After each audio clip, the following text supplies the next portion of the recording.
Hello, everybody, and welcome to a brand new episode of All Queued Up, your review podcast tied to streaming services like Netflix, Amazon Prime, HBO Max, etc., etc. I'm your host, Greg Dietz. With me always is Maya Fisher. How you been this week? I had a pretty good week. Entered two painting competitions.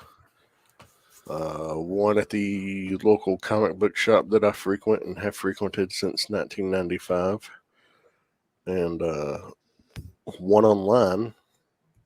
And as of recording, I'm leading the second round of voting in the online competition, which they started on Tuesdays, and they have like 5 rounds of votes, and then they have the final 2 winners, essentially, which they usually name on the following Sunday or Monday. But the voting for the comic shop in person, you can vote in person or on Discord, and that voting doesn't begin until this coming Monday, and it'll last through the end of the month. But I got some stiff competition in that one. Oh boy. Somebody entered a Thor yesterday that made my butthole pucker. The objects were sliding from Mjolnir and the lightning bolt effect on the hammer. Wow. I'm impressed. But yeah, other than that, didn't get to play D&D this week because our friend Mark got married. Congratulations to him. Yeah. Um, He in Mexico. Yeah, he's in Mexico. Hope he's having a great time. I wonder if they've actually left the hotel room. They've been together long enough to where I feel like it's going to be more vacation than honeymoon, but yeah. Yeah. But I know he joked his plan was to, start making babies as soon as possible. I mean, yeah, don't expect to see a whole lot of him after his first kid because we don't see a whole. Well, folks, was just me for a second. Yeah, sorry, I hit my cable. You were saying definitely don't expect to see him a lot after his first kid because don't see him. We don't see him a lot. Yeah, as it is. Yeah, we'll see him once a week, and that's about it. But that's okay. That's okay. No, I'm happy for him. Yeah. Let's see. Anything else happened in my week that I can think of? Just been painting, playing video games, and watched the stuff for the show this week. It's pretty low key, uneventful week.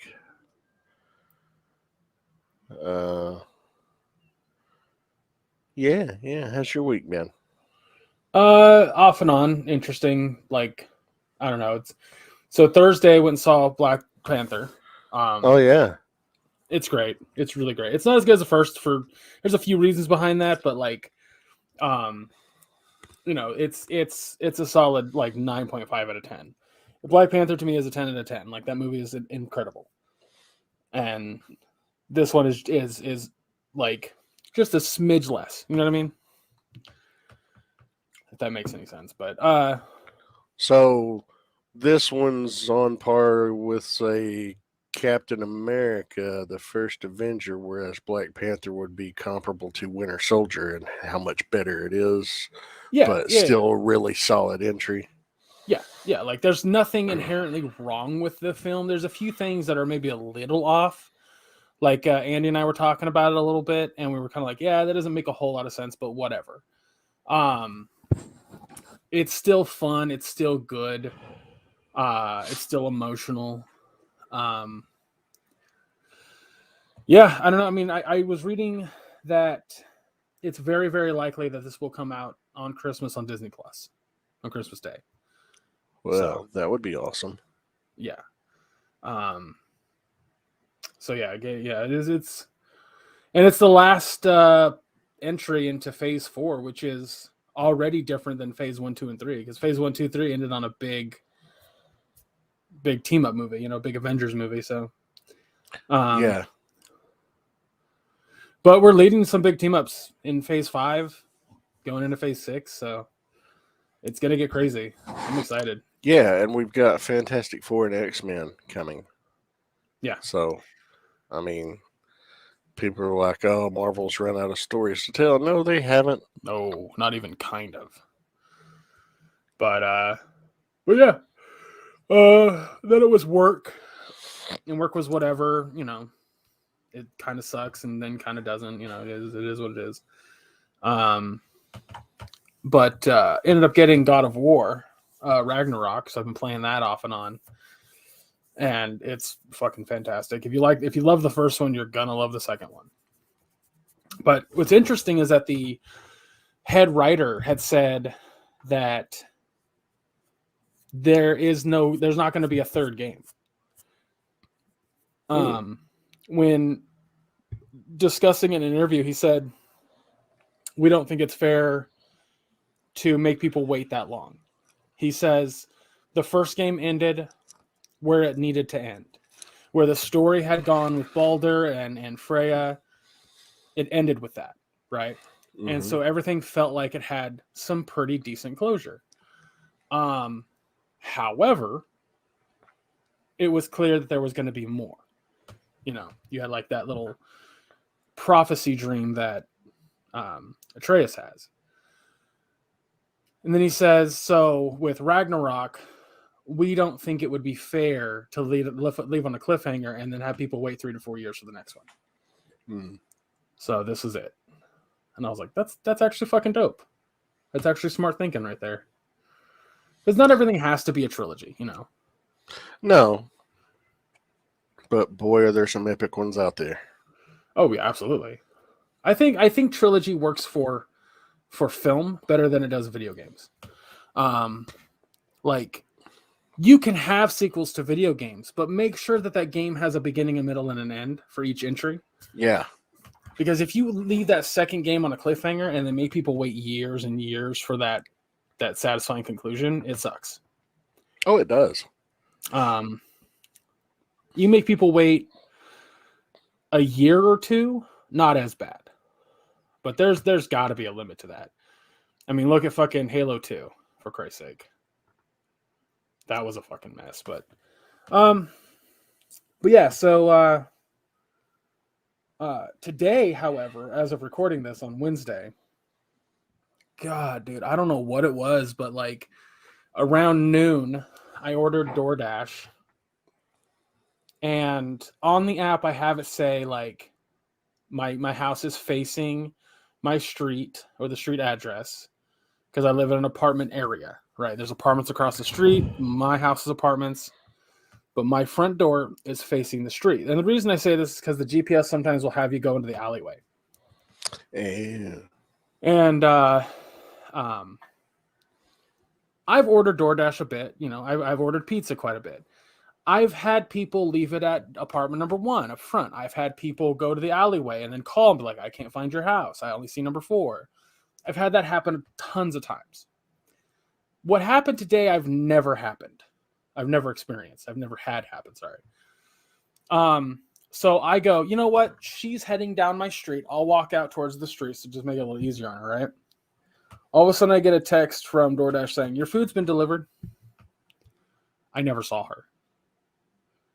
And I'm like, what the fuck? How did you fuck that one up? So I look at the picture that they sent, and it said, I just said, I was like, that's not my front door. I was like, that's not my house. She just goes, oh no, I'm so sorry. I thought it was. The GPS took me there. And I text back. I said, did you look at the address? And she goes, well, it said apartment 2.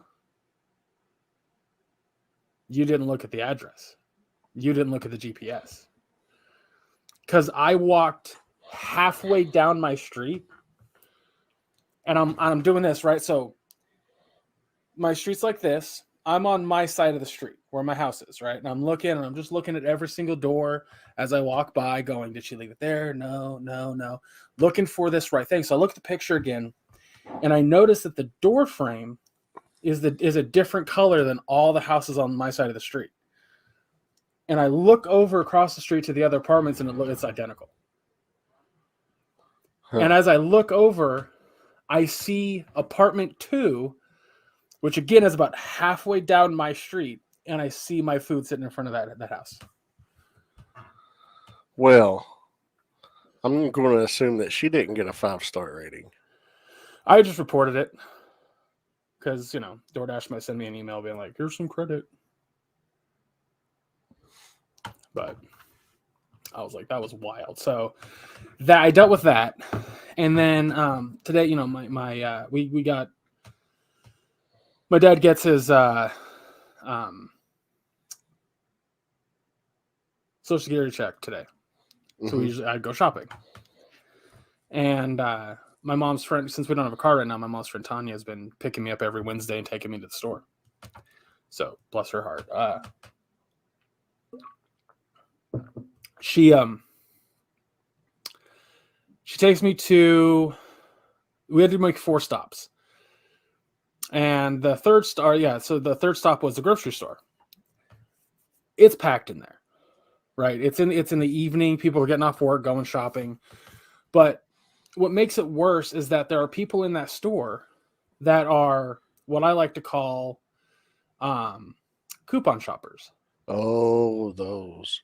So I like to get in and out. I like to be speedy about it. I like to get my shit and get the fuck out, right? I'm the same.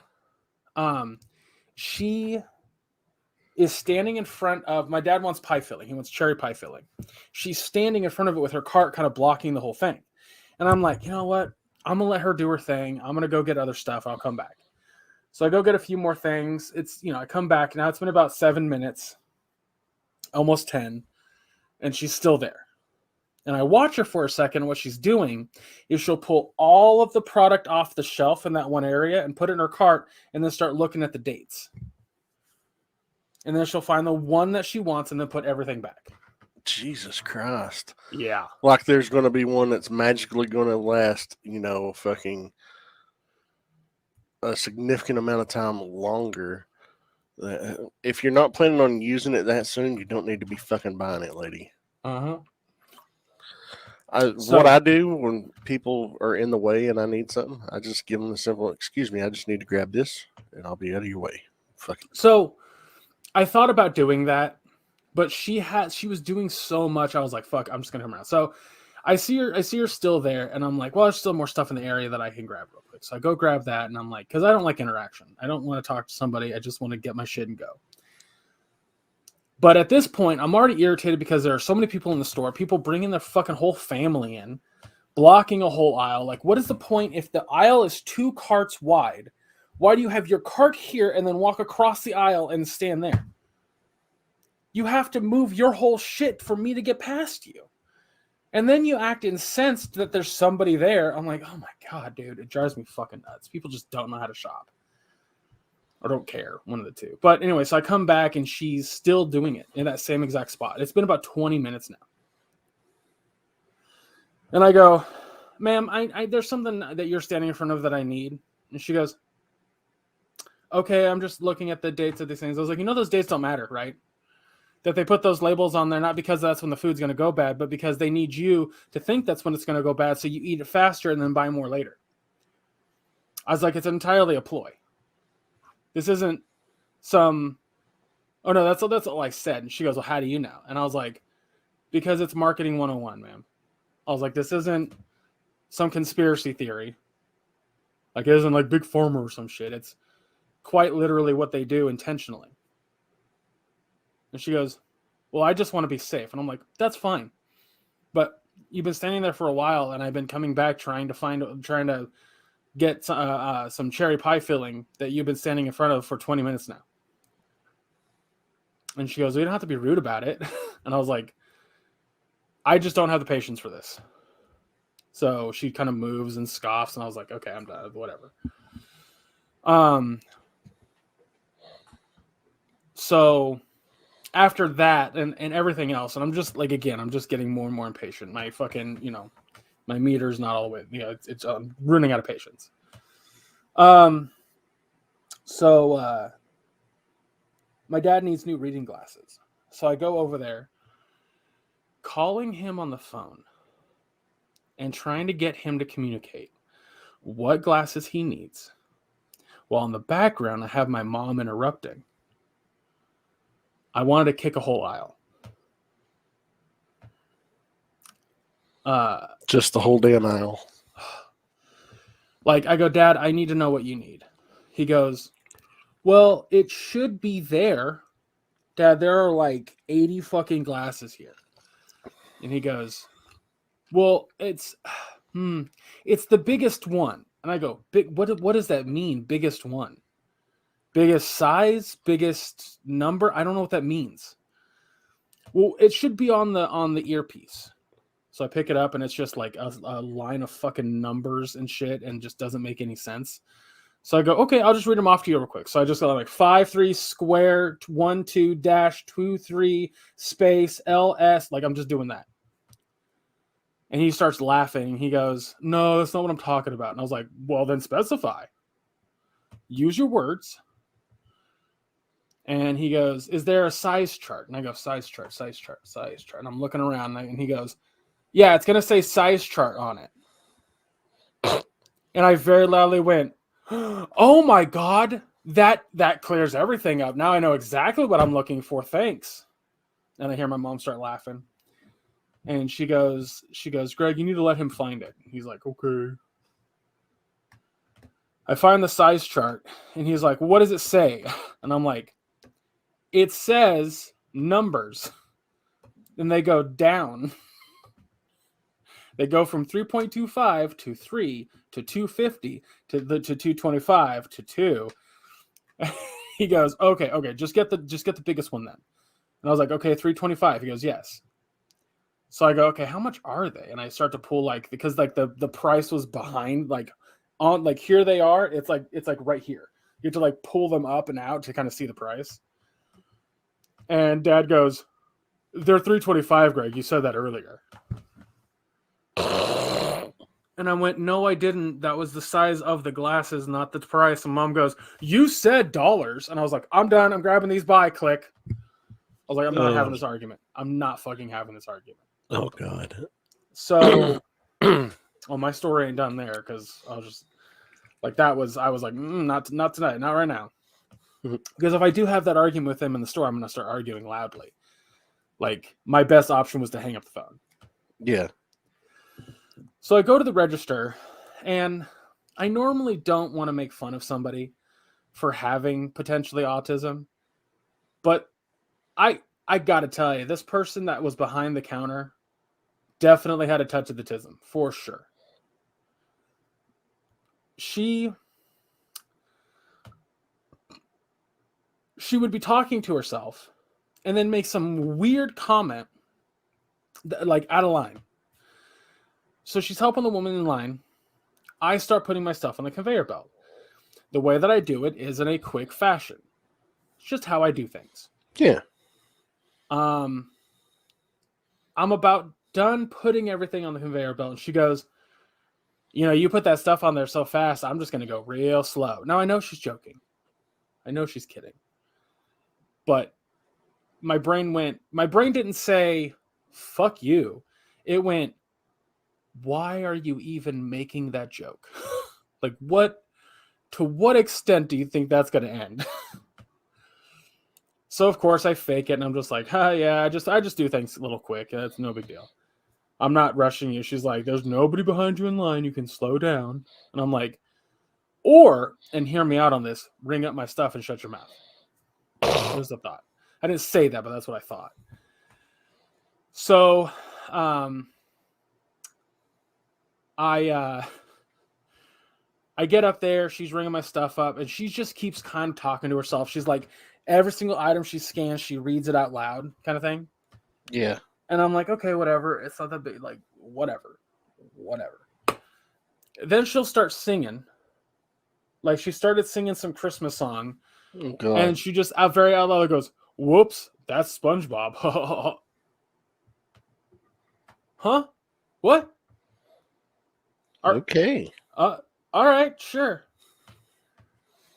So she goes to put my mom, her stomach was fucked up, so she can't really eat a whole lot other foods. But right now, for some reason, cherry tomatoes don't make her sick. So I have a couple containers of cherry tomatoes. And the containers that I get are like, I don't know, they're weirdly packaged. And there's this like seal on the top because it's like a dome. And then the actual lid is like down here. And there's like a weird... The little yellow and clear yellow on the bottom. Yep. So that little seal comes off on the bottom. Mm-hmm. And she puts it in the bag and she says that little lid came off. And I went, no big deal. Just we'll fix it when we get home. It's not a big deal. She's like, okay, I guess the Grinch must have stole it. Were you making an excuse? Like, what was the, what?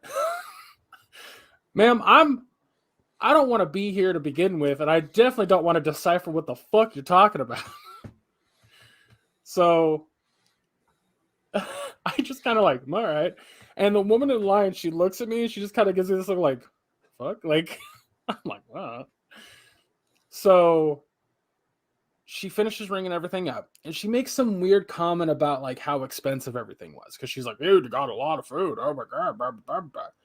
And I'm like, this is like 2 weeks worth of food. Of course, it's going to be $400 because California's expensive. Because it doesn't look like two weeks worth of food. I can promise you that. Yeah. We make it last. So, she goes, I'm not even going to mention how expensive it is. Anyway, it's $4.17. I would have said, but you just told me you weren't going to mention how expensive. At that point, I was tired. I didn't want to be there. I had a little tiny, I still do. It's like right here, this headache right here. And I was just like, okay.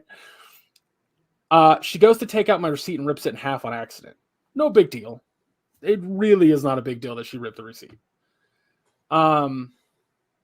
And she goes, I'm really, really sorry I ripped the receipt. And I said, it's fine. That's no big deal. I'm going to, put it back together when I get home. So it's not a big deal. She goes, it must have been the Smurfs. That's what she says. And I'm like, okay, all right. So I don't, again, I'm just trying to get the fuck out of the store. I hate grocery shopping. I just want to get out. So I start to walk away, and I get out of the way, off to the side, near where the woman who does the self-checkout. And I take the receipt, and I start trying to fold it without having it be bulky in my wallet, so that way I can, because I use an app that I can scan it later and get points. Yeah. And the woman stands there, she goes, everything all right? And I went, yeah, that's fine. I just folded my receipt. And she looks at me and goes, how was she? Very quiet. And I went, a little weird, but she's fine. And she was like, okay. And how was she? They know. They fucking know. They know. So she, as I'm folding the receipt, the woman looks back and she goes, like, she's behind me. And she just goes, I accidentally ripped his receipt. I'm really sorry. And I said, she goes, no, he's fine. He's just putting it in his wallet. He's not complaining to me. And she goes, it must have been SpongeBob. Stop it. Stop referencing cartoon characters whenever anything happens, ma'am. God damn it. Wow. So the woman just looks at me because none of that was said. She goes, okay. And I just looked at her. I was like, you have a good one. She's like, yeah, you too. Yeah, it was weird. But so after that, I had to go to the pharmacy for my mom. Now the pharmacy closed at 5, and it is currently, at that time, it was like 10 after 4:30. So it was at 10:40. Or sorry, 4:40. Yeah. Because it closed at 5, yeah. And the line is long. Like it's going outside of the pharmacy the room. Because it's in a hospital, but it's like, I don't know. Anyway, doesn't matter. Details. I get what you're saying. Yeah. And I'm standing in line. So I wish I could do this properly. There's the cutoff line. Like here's the hospital, here's the pharmacy, right? There's that line. My feet are on that line. I'm 3 feet behind the dude that's next in line. Yeah. This very short woman just goes, whip, right in between me and that guy. Oh no! So the guy looks back and he goes, "Are you trying to get to this woman over here?" And like points to the woman in front of him, or like, and she goes, "No, I'm just in line." And he goes, "Did you know you just cut in front of him?" And she looks back at me and goes, "Oh, okay," and just stands there. And he goes, "You're not gonna move?" And one goes, "For what?" And I looked, I was like, "You know what? I don't have the patience to deal with people like you, but you type people are the fucking worst." And she goes, "Well, that's rude." And I said, "It's rude to cut in line of people, you fucking bitch." The dude is looking at me, he goes, "Damn," and just turns around. And she just, like, incensed, just kind of turns around and looks away from me. And I said, "You're very lucky I don't have the energy or patience to have an argument or make a scene right now." She occasionally would glare back. The woman behind me taps my shoulder and she goes, "Did you just call her a bitch for cutting in line?" I went, "Yeah." And she goes, "Nice." And for like the rest of the time, she just kept, like, if she would look back at me, I'd just be glaring at her. She knew she fucked up. Yeah. But yeah, it was just like, it's fucking crazy, dude. Like, today has been weird with that shit. But yeah, so that's my story. You know, it's probably the snorts. I wouldn't worry about it. I need to start doing that shit for more often. So weird. So fucking bizarre. Like, that's why I say she might have a touch of the tism. Because And I she know, might just be doing it just because she knows people won't know what to think of it. She could be fucking with people. And if that's the case, genius. I would agree with you to a point, because I've done that. I've acted stupid intentionally, but when I watch her do it for longer than a certain period of time, or she does it when other people aren't really listening or looking, that's when I'm like, if she's playing the super long con, right? That's the difference. Yeah. Most people can't play the super long con. No, especially if you're a cashier at Walmart. I'm just saying. Like, not saying you're dumb, but you're also not the most brilliant person in the world. Not rocket surgeons. No. But and I also say a touch of the autism because I've known quite a few people with Asperger's, which is a form of autism, do exactly what she does. They get so awkward and their social anxiety gets so bad that they say and do what they think is right, and it's just bizarre to everybody else in the room. Yeah. So, but I also, knowing that, I didn't want to call her out on it. That's why I just kept it to myself, and I'm just in there thinking, like, this is gonna be a funny story for later. Yeah, yeah. We're not making fun of her. It's just a humorous observation of somebody's eccentricities. Eccentricities is the correct phrase. It's is it a little odd? Yeah, but I found it amusing and not in a haha, look at this R word kind of way, Right. Yeah, I'm not making fun of her autism or potential autism, but her autism did make for some funny moments.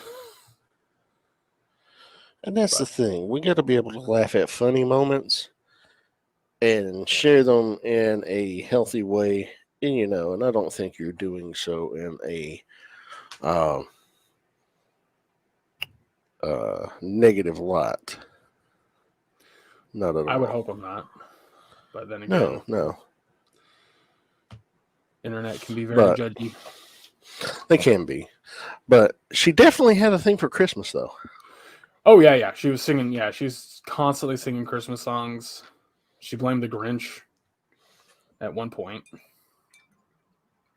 But anyway, yeah, that's been my time in between the podcast. Well, why don't we go ahead? We had 30 minutes of just intro, huh? 26 of it was you. That's not accurate. Was too. I asked how your week was at about 3 minutes and 47 seconds in.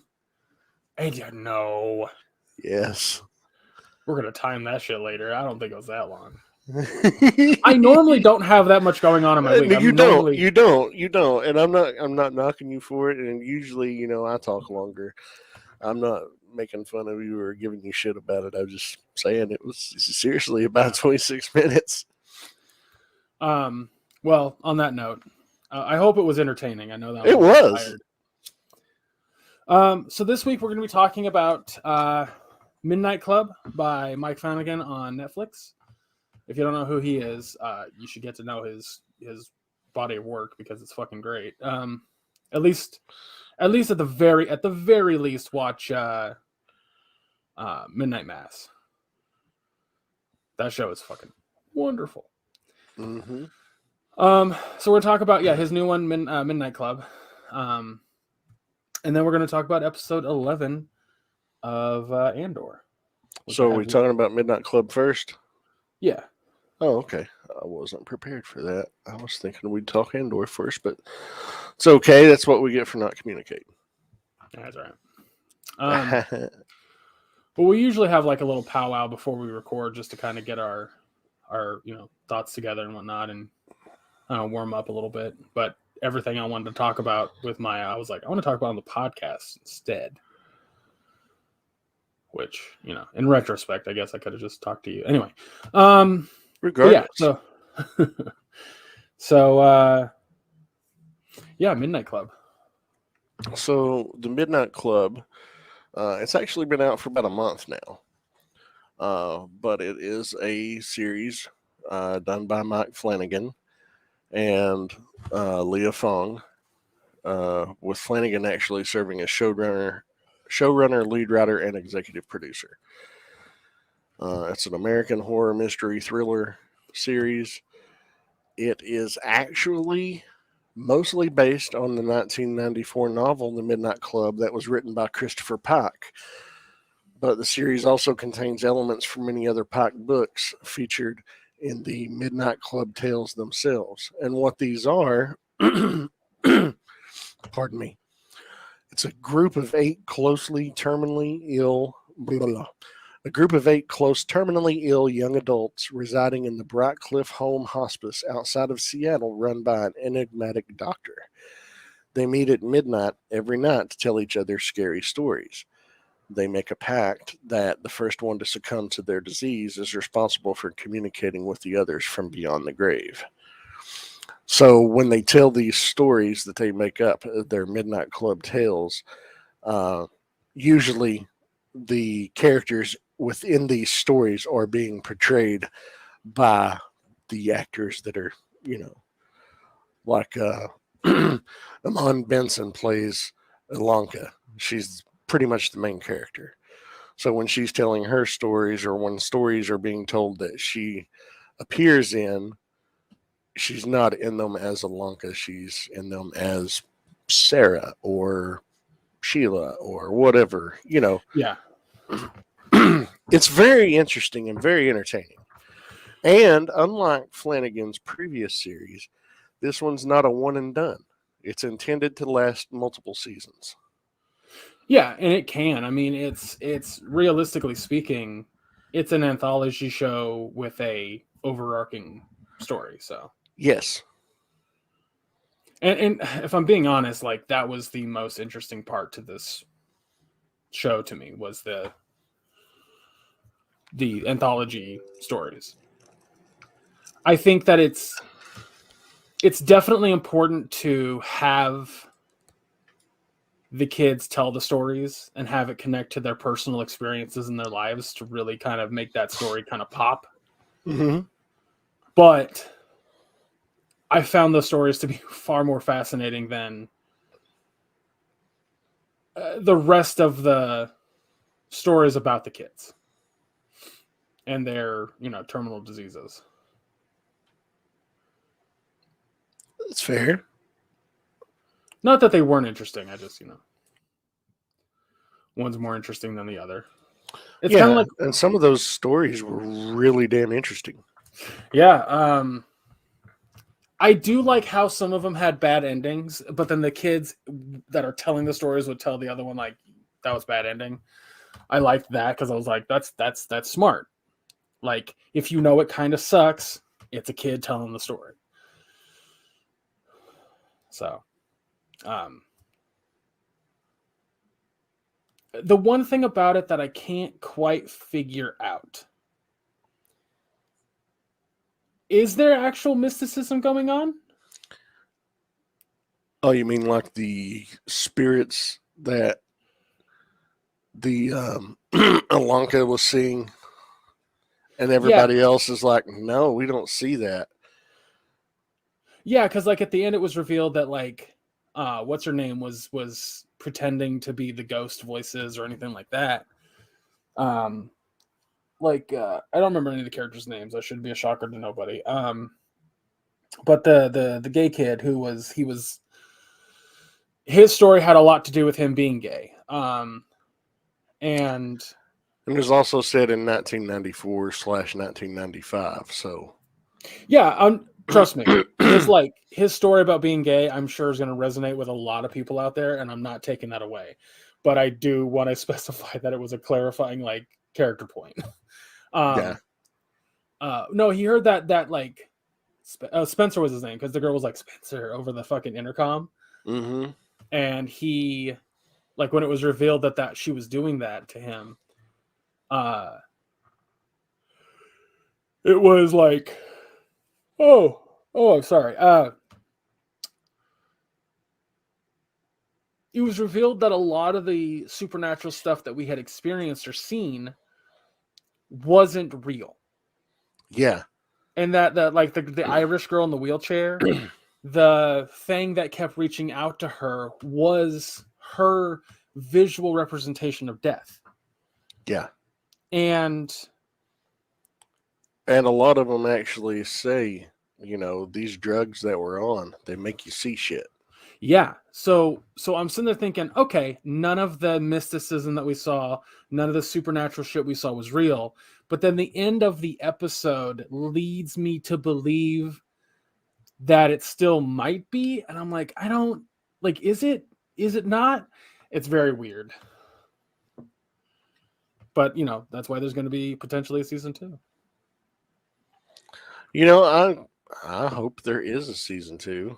Um, Obviously, there will be new characters because hey, these characters, they're all terminally ill. You know, so we've already seen one go.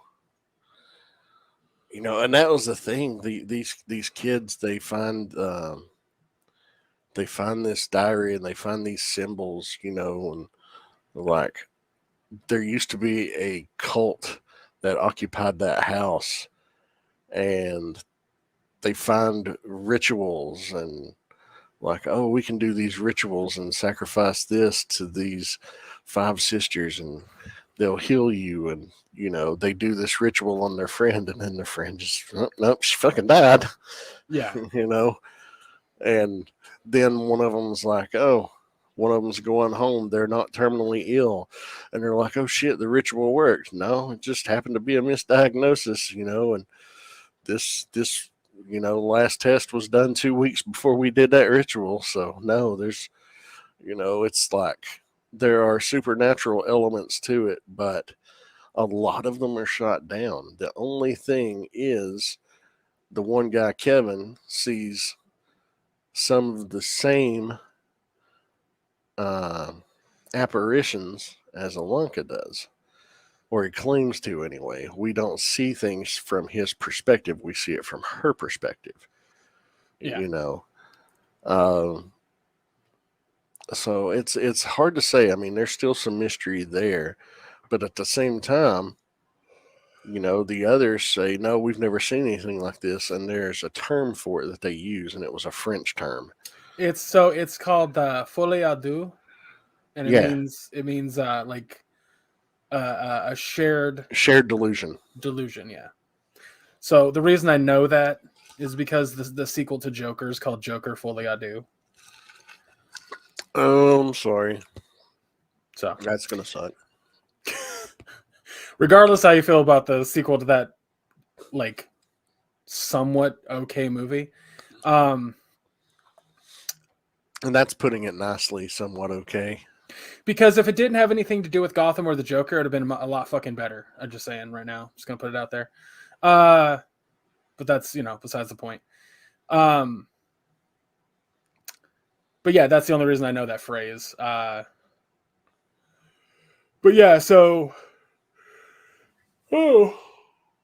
Oh, God damn it. They might be on the same medication and might be causing them to sleepwalk.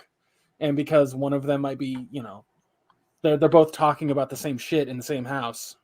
That's how easy it is to have a shared delusion. Yeah. That's why shared delusions exist in the first place. So it wasn't out of the realm possibility of that.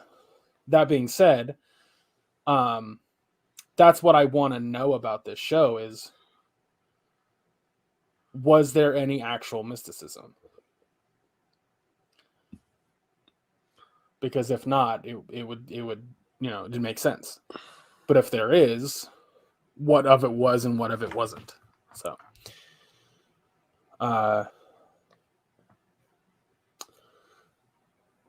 I'm leaning towards that there is no actual supernatural element at all. That the woman who runs Brightcliff is or was a member of the cult, and she knows that it's Bubkiss. She knows that it doesn't work, but the delusions of it stuck with the other woman. I can't remember her name. They said it like 80 fucking times during the show, and I don't remember her name. Shasta. Was it Shasta? The woman that played the fucking like nun in Midnight Mass. Yeah.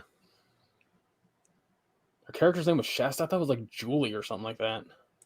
Oh, that's who she ended up being, Julia Jane. Yeah, that's what I thought. Yeah, but yeah, because I think her alias was Shasta, and that's what she was going by for the first half of the series. Okay, well, anyway, yeah, I don't know. I think the show's fun. I think it's got a lot of potential. It's definitely. I'll say this much about the stories that the kids were telling. Is what vibe the stories gave me. And it depended on who was telling the story and what the story was about, but it was either Goosebumps or Are You Afraid of the Dark? I was going to say, Are You Afraid of the Dark? Yeah. I never watched any of those, but I watched both, and I read a lot of Goosebumps when I was a kid. So okay. I feel like the authority on this subject, but it felt very much like that. Like, this show wasn't scary. Like, I can say that Haunting of Bly Manor and Haunting of Hill House were scarier. Are they as scary as some of the shit I've seen? Absolutely not. They were light in comparison, but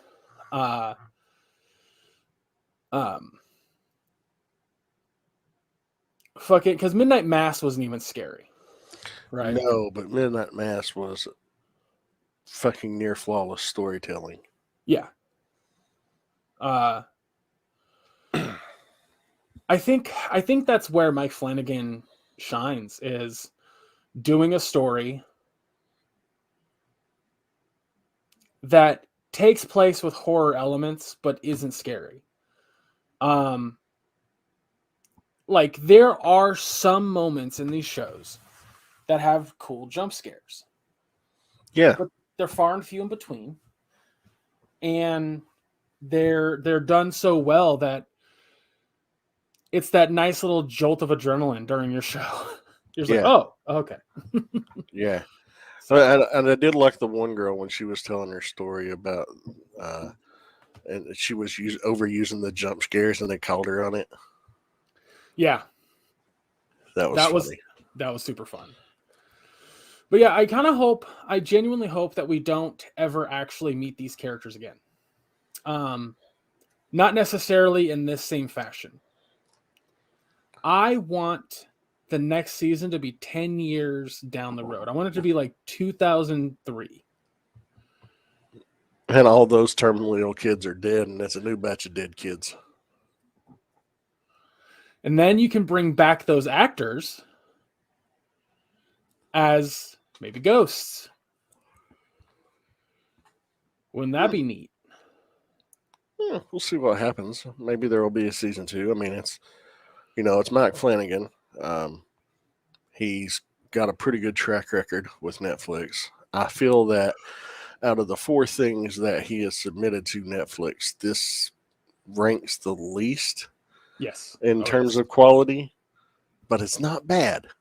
No, that doesn't mean it's bad. No, It's not as compelling and gripping, though, as The Haunting of Hill House, The Haunting of Bly Manor, and Midnight also, this Mass. is number 5. This is Oh, was it number 5? What he was did Gerald's Game. Well, that's a movie, though. I'm talking series. Yeah, this is the 4th series, but yeah. Yeah, it's 4th series. I forgot that he did do that. That's a Stephen King movie, isn't it? Yep. He also said in an interview recently that his like Mount Everest is Dark Tower. Nice. So, but I would trust him with Dark Tower for sure. Yes, I would definitely trust him with the Dark Tower. Because, don't even get me going. Yeah, no, we've had that conversation. Oh, damn it! Sorry, everybody. We're recording this late. My brain doesn't want to work like it does in the morning. Late, anyway. He says. It's 6:40 p.m. for him. It's 9:40 p.m. for me. You can't see my face, but I'm giving Maya that look. If you look on YouTube, you could see that face. Yeah, that's true. That's very true. What do you give this series, Maya? I'll give it a B+. It's fair. It's good. It's pretty solid. There are some very emotional, touching moments, but it doesn't just hit like those other 3 series that he's done.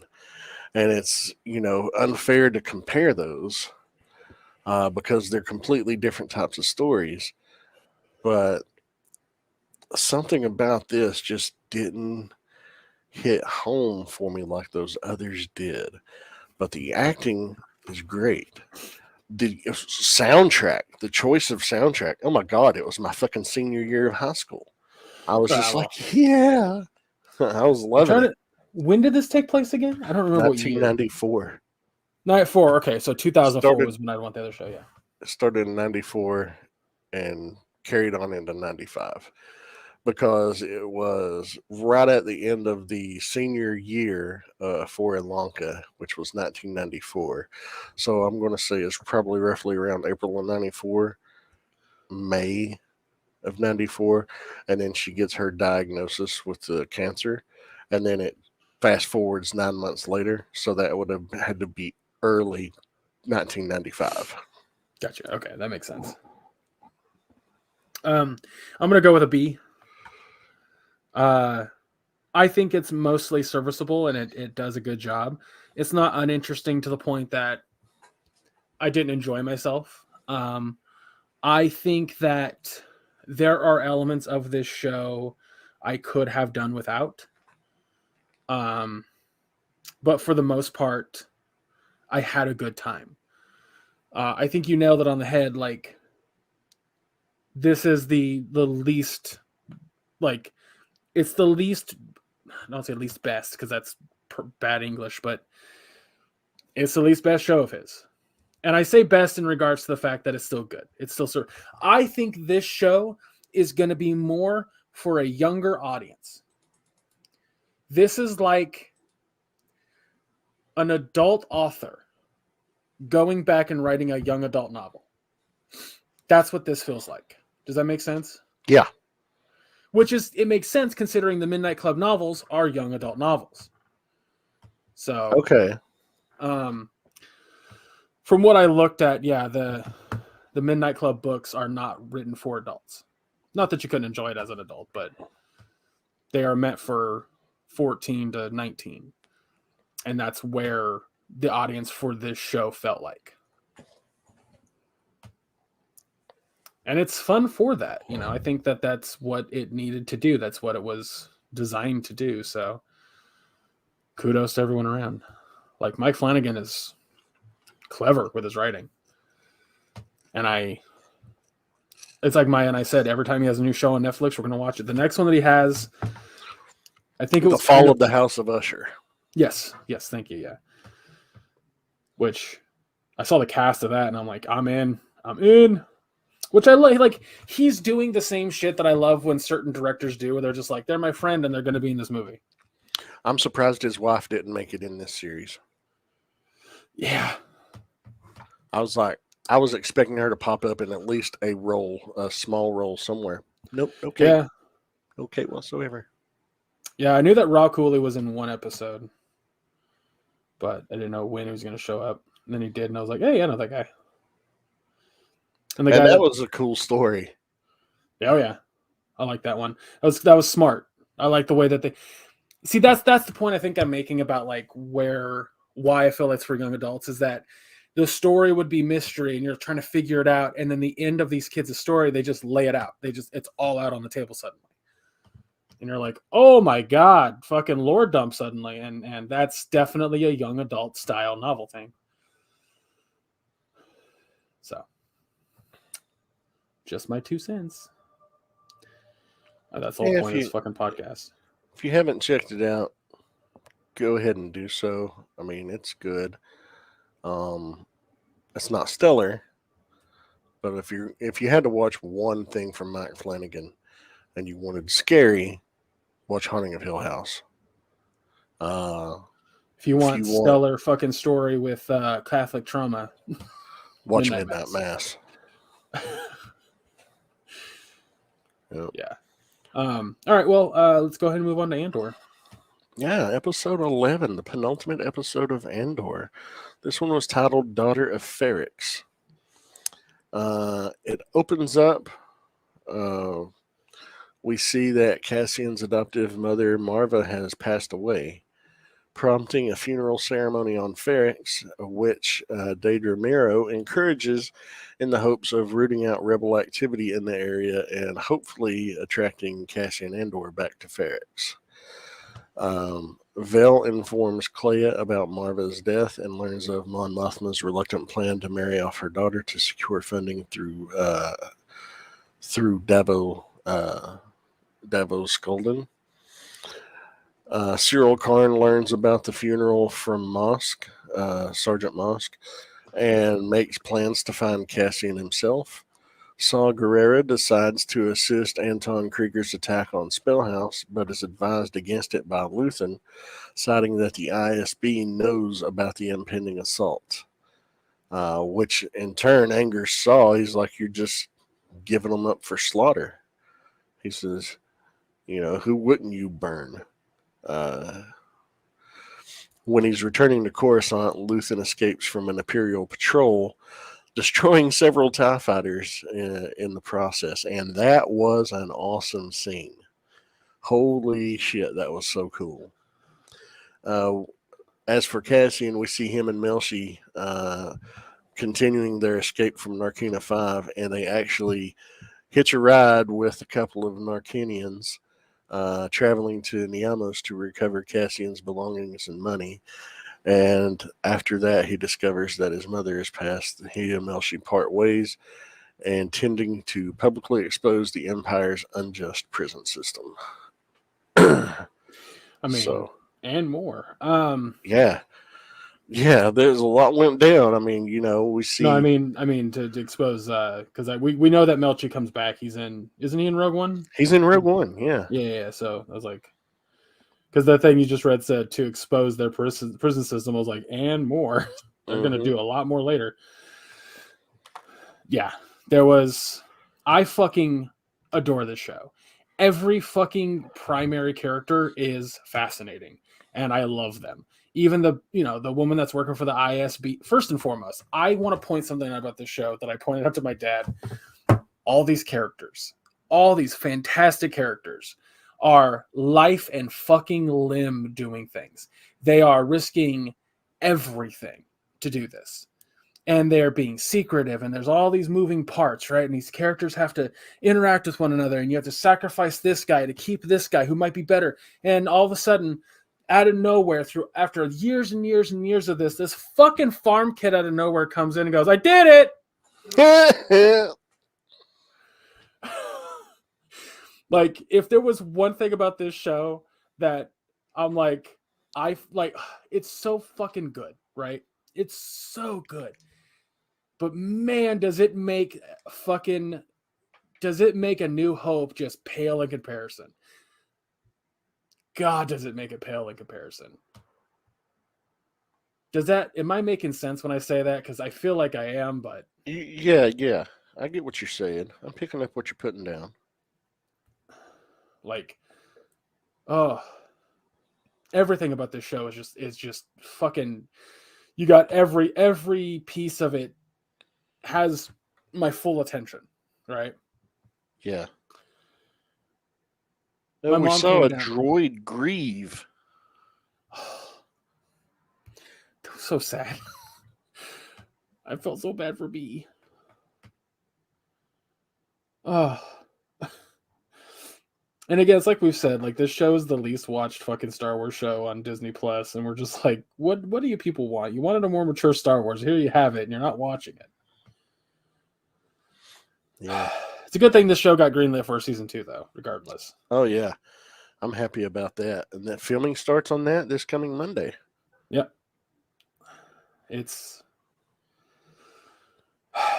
something special. It really is something special. And I can't wait to see next week. Like, again, the only characters that we know the fate of are Cassian and Mon Mothma.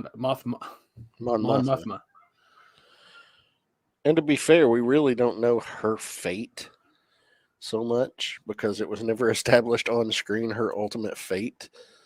Well, let me rephrase that. We know that she's there when the second Death Star is destroyed and alive. Yeah, exactly. How she gets there, everything else leading up to that, we have no clue. Yeah. And everything after that, we have no idea what she's up to, really. True, but will this show go after that? Because this show takes place before episode 4, so. Yep. So we don't know shit. I can't get enough of the show. Like, they introduce these fucking awesome characters, and Cassian constantly has these awesome characters tell him to fucking climb, and then they die. Yeah. Like, fucking I can't think of the robot's name. K2SO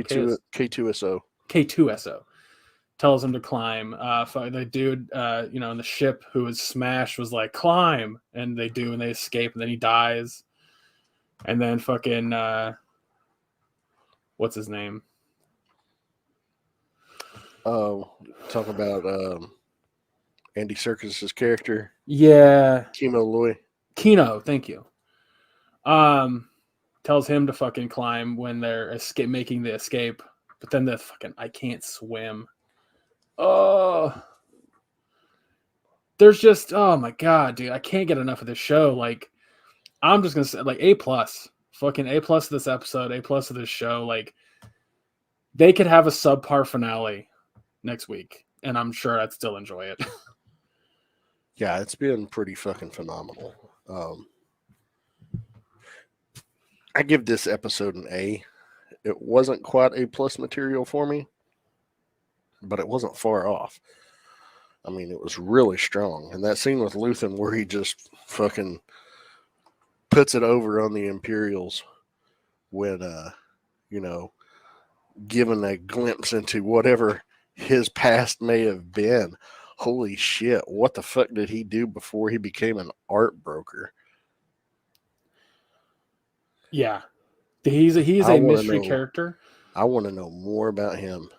Well, I think that's the thing. Like, if this show was just about Luthen and Saw Gerrera, I'd be happy. Having fucking Saw and Luthen talk to each other, first and foremost, let's be honest, it's not just Saw and Luthen. It's straight up fucking Stellan Skarsgård and Forrest Whitaker. Forrest Whitaker having a fucking, like, masterclass. Man. Fuck, that was good. Like, oh my god, dude. Like just last week with Stellan and what he said to that fucking dude who was a mole. Like, what have you given up? What have I given up? Yeah, that speech, that monologue was amazing. You know, he's like, I share my dreams with ghosts. Yeah. Oh. And then we got fucking I can't think of his name, but the dude that basically fucked up in episode 1, 2, and 3. Cyril Karn. Cyril. Like, his story is fucking awesome because he's not a good guy. You know, he's not an antagonist, but he's a fucking rad character. Oh, I love this show, dude. This is probably my favorite Star Wars show next to Mandalorian that they've done so far. Yeah, it's really fucking good. I'm very pleased with it, and I can't wait for the finale for next week. And sucks that we're going to have to wait so long for season 2. I'm just happy we're getting a season 2. Yeah, You know, but hopefully they'll do 3 seasons like they said they wanted to do. They initially wanted 5, but they just won't be able to because of the scope of everything. But they're hoping to do 3. Yeah. Yeah, because I do want everything to lead up to Rogue One.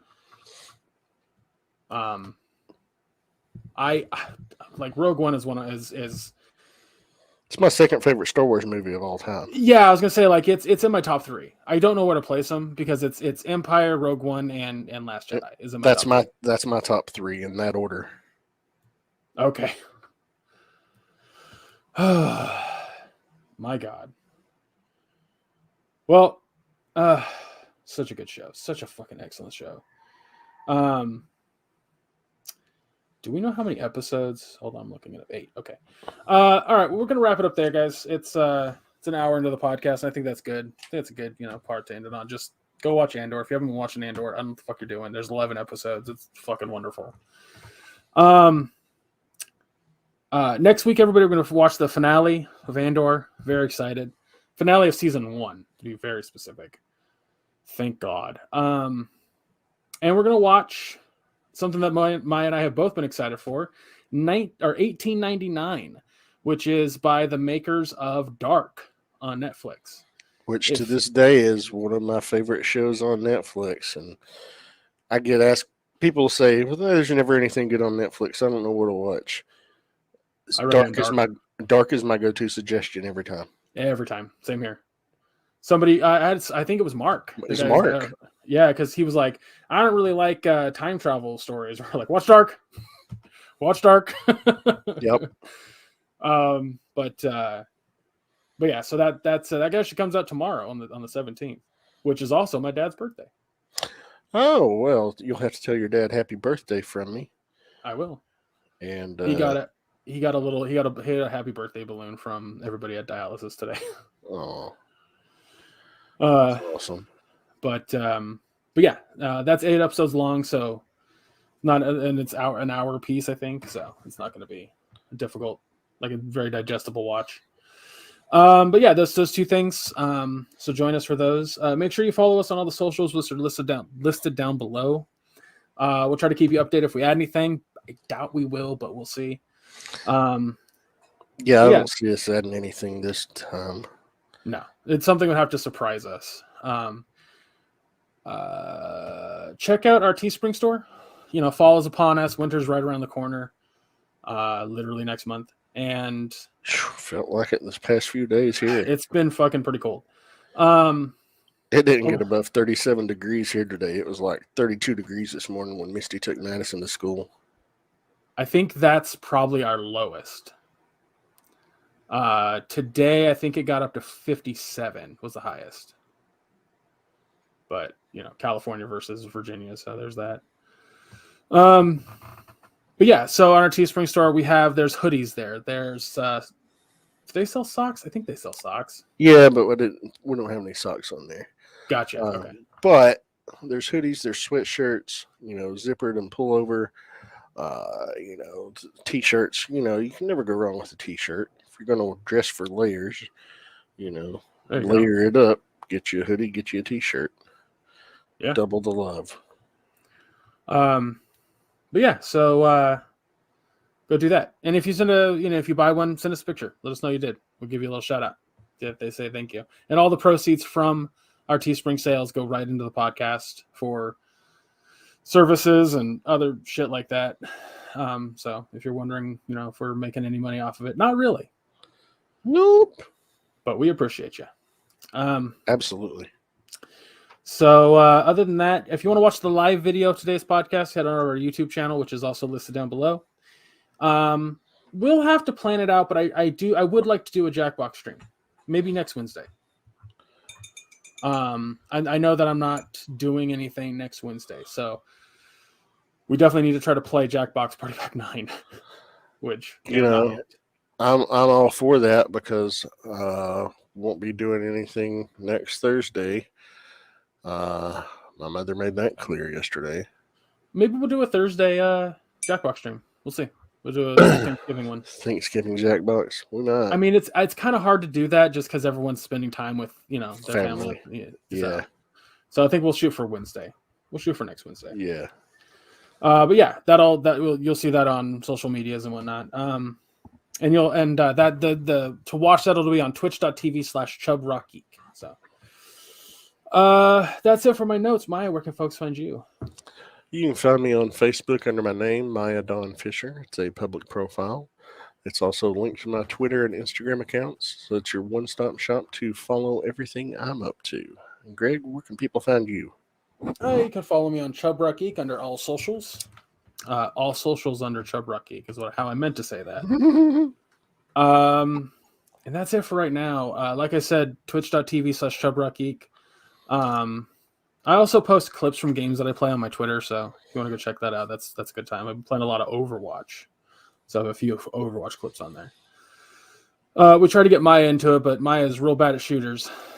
So what are you going to do? You and Andy have over 5 years experience in Overwatch, and the 2 days experience I had just could not hold a candle to what you guys could do, and I just don't have the patience or the time to get as good as you guys, if ever. Well, I'm trash at shooters. Well, there's two factors you have to keep in mind. Like, yes, do Andy and I have 5 years experience playing Overwatch? Yes. And what that gains credence to is learning the counters. Learning exactly what counters what, and there's so much, because that's why I say it's action chess. It's not checkers. Yeah. Like Call of Duty is checkers. Everyone has a gun. It's not a button pushing game, that's for sure. No. You have to think, and you have to really be on your toes. And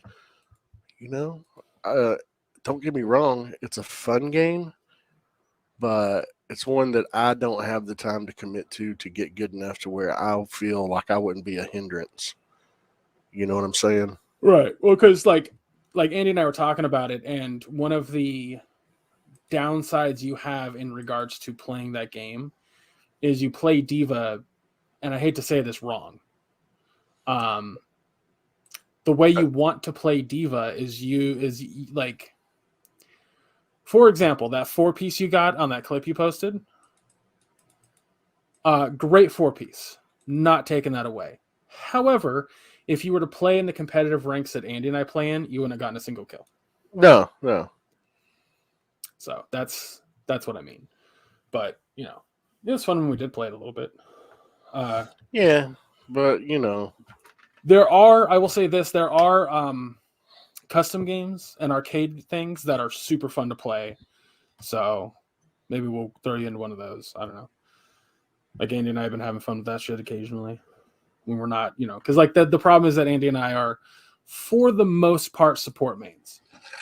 And support is supposed to heal your team, keep your team live as best you can while they're fucking doing DPS and all shit like that. And we'll just get, I need healing while I'm healing them. So that shit's fucking frustrating. We had a guy we kept our fucking tank alive. We were almost exclusively pocketing our tank. And they kept spamming, I need healing. They had full health. Spamming, I need healing. I finally died, and because I can just press the button and then speak into my mic and it'll auto fill it. And I went, can you, how'd I say that? I think I said, like, can you stop spamming you need healing when we're healing you? Yeah. To which I got a response of shut up. So Andy and I went, cool, we'll dive. Fuck it. Like, he thinks this is important to us. We're going to lose now. And we lost. And then I said, did you still need healing? Because I think you weren't getting any. So I can get real toxic if I want to. But that's the downside to playing Overwatch right now, is that you have people who don't know how to play Overwatch, are good at shooters, but don't understand those mechanics of Overwatch that I was saying earlier. Yeah. And then assuming that they do know. So, like, we'll have a tank that's super divey, is in the middle of a fucking 4v1, and then we're trying to heal, and they're not getting any... Like, watched a clip the other day of a fucking Reinhardt swinging his hammer at another Reinhardt with a Reaper right there, while a Batiste is over there throwing fucking healing grenades at his Reinhardt's feet. And then the fucking Reaper started coming at the Batiste, so he had to jump out of there and back away. Then his Reinhardt dies. And his Reinhardt goes, can I get some fucking healing? And the Batiste goes, what? You were? Did you really think that you were taking on another Rein and a fucking Reaper at a steady 80 health? Oh my dude, it's constant. Fucking constant. Like, Andy and I are having a great fucking time playing the game right now, but Jesus Christ. Watched a clip on TikTok the other day of a Moira just using her fucking healing stream on a Roadhog. She's just constantly, we call it piss because it looks like piss coming out of her wrist, but she's just pissing all over him, healing him. And then she'll throw her healing orb out and then piss on him some more and then try to do some damage because the way that she gains the ability to heal is she has to do DPS. So she does DPS, heal, and then she uses her ult and she's like the beam is exclusively on Roadhog. And you hear the Roadhog say, Moira, can you stop using your beam to do DPS and heal me? He was exclusively getting pocketed, dude. Oh. Yeah. So, but it's fun. We're having a good time. Anyway, guys, that's it. Thank you all so much for listening. Again, $18.99 Netflix, finale of Andor on Disney Plus. Join us next week. Always remember, fuck the GOP. They're fucking themselves, but that's, fuck them anyway. Fuck the NRA. Donate and help where you can. We'll see you next week. Take care, everybody.